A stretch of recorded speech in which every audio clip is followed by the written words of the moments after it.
Good morning, students. I hope you all will be fine. So we have to conduct online classes. That's why I have recording. I've been recording this. Now today we shall start with the topic clause. We all are aware what is clause. We have already learned this in our previous classes. So let's have a brief review. After that, we will move on with the next clauses in detail. So first of all, let's have a review. What is clause? Here you can see a clause. In the right side I have written a part of something. So a clause, what is clause? A clause is also a sentence with its own subject and verb. It means a clause is also a sentence. Then you might be wondering, then what is the difference between sentence and a clause? Okay, so let's understand the difference between clause and sentence with an example. Example 1. He shut the doors. He shut the door. Here we have subject he, object, sorry, verb, shut, and the doors as object. And this is a complete sentence.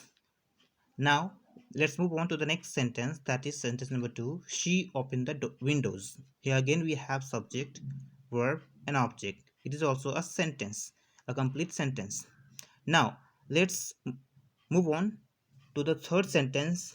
The same thing I have written. He shut the doors and she opened the windows. Here we can see the same two sentences that we have just read above. Okay, now these two sentences is connected with and, that is conjunction. So here we can say that here we have two different independent sentences joined by a connector, that is and. Here we also have this a clause. Here again we have a clause. Then why it is a clause? Because it's also a sentence, this is also a sentence, but this is now being called clause. Why clause? Because it's a part of a bigger sentence. So we can understand and we can say in this way that thus we can say that a, here we can say that thus we can say that a clause is a part of a bigger sentence. That is a sentence within a bigger sentence. So I hope that you guys have understood what the difference between a sentence and clause. A clause is also a sentence, but a part. It means a part of something, a part of a bigger sentence. Now, now let's understand further.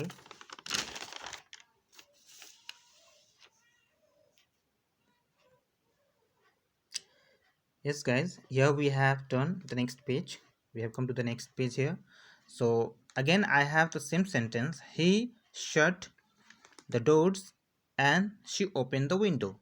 Here it is a clause, and here it is joined by a and, that is a conjunction, and it may be called a complex sentence.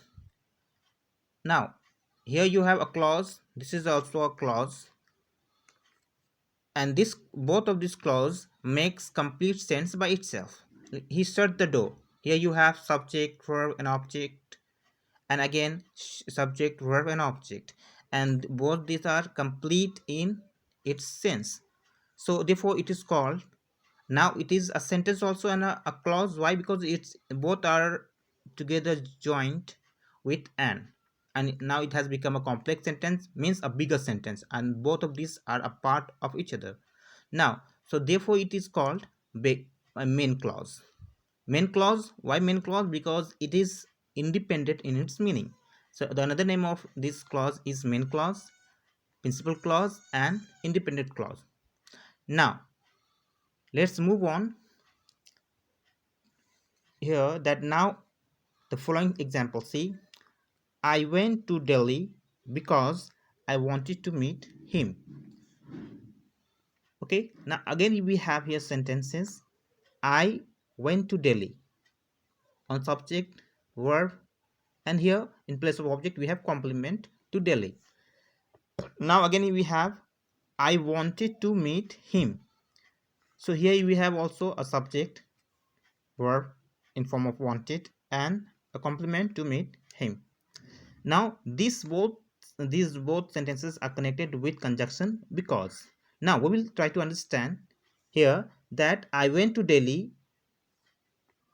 is a clause because it's a part of a bigger sentence. Now with what kind of clause? It makes complete sense by itself. That's why it is called independent clause. We may call it also a main clause, principal clause. They are the different names of this main clause. Now let's move on to the next part of this subbigger sentence. Here we have because I wanted to meet him. Here because I wanted to meet him is also a sentence, a clause, but it does not make its meaning clear. This does not make complete sense by itself. Rather, it is dependent on the first part of the sentence. What is the first part of the sentence? Bigger sentence. This is the first part of a bigger sentence. Okay, so here we have this does not make complete sense by itself. Rather, it is dependent. This sentence is dependent. It is dependent on the first clause, first part. Why it is dependent? It is dependent on the first part of the sentence, okay, to make its meaning clear. That's why it is called, it gives the answer of why.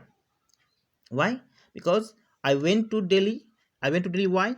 Because I wanted to meet him. So this is the depended on the first part to make its meaning clear. That's why this clause is not independent, rather it is dependent on the first clause. That's why it will be called subordinate clause or dependent clause. So I hope we have understood the first thing, the difference between a clause and a sentence. After that, we have also understood what is the principal clause and subordinate clause and what are the different names of these two things. Now we will see here there are three types of independent clause, dependent clause. Here we have written independence mistakenly. It is dependent clause. They are noun clause, adjective clause, that is also called relative clause, and the last one is adverbial clause. So about these things, these dependent clause we will read in the next audio, in the next video. So wait for that. Thanks for all for today.